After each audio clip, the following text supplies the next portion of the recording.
Everyone আসসালামু আলাইকুম। আমার বিডি ফুড লাইফস্টাইল পেজে সবাইকে স্বাগতম। আজকে আবার চলে এলাম নতুন আরেক রেসিপি নিয়ে। লাউ পাতা ভর্তা। লাউ পাতাগুলো কেটে নিলাম, এখন শাক কুচি কুচি করে কেটে ধুয়ে নিলাম। এখন সিদ্ধ করে নিব। কড়াইতে দিয়ে দিলাম,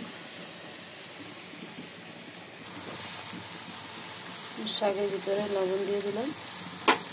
শাকগুলো নেড়ে ছেড়ে ভালো করে সিদ্ধ করে নেব।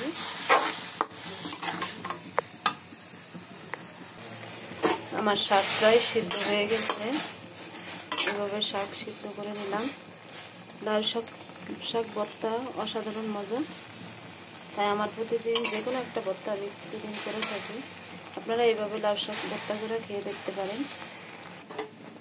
আমার শাক সিদ্ধ করা হয়ে গেছে, এখন নামিয়ে নেব। একটা কড়াইতে তেল বসে শুকনো মরিচ ভাজি দিচ্ছি। শুকনো মরিচ লাল লাল করে ভাজি নিলাম। আমি শুকনো মরিচ তুলে নিলাম।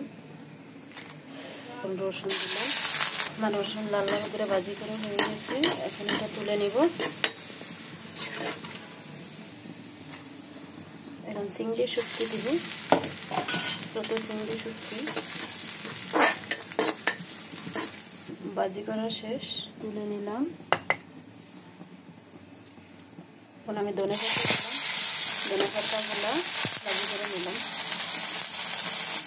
ধনে পাতা আমার ভাজি করা শেষ, এখন এই যে এখানে তুলে নিলাম। শাকটাও তাহলে ভাজি করে নিয়ে সিদ্ধ করছি প্রথম, এখন তাহলে ভাজি করে নিচ্ছি শাক।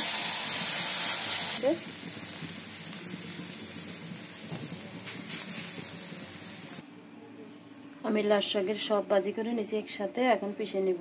শুকনো মরিচ, রসুন, লবণ, চিংড়ি শুটকি, ধনে পাতা, লাল শাক, এখন এগুলা সবগুলো আমি এক এক করে পিষে নিব।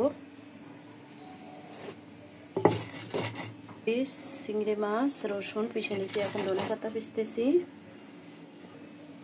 শুকনো মরিচ, রসুন, ধনে পাতা, চিংড়ি মাছ পিষে নিলাম। এখন লাল শাকটা পিষে নিব। এখানে অসাধারণ একটা গ্রান বের হয়েছে, খুব মজাদার একটা ভর্তা।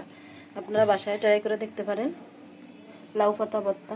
লাল শাক পিষা শেষ আমার, একদম সবগুলো একসাথে পিষে নিছি। এখন আমি কাঁচা পেঁয়াজ দিয়ে দিব ভর্তাতে।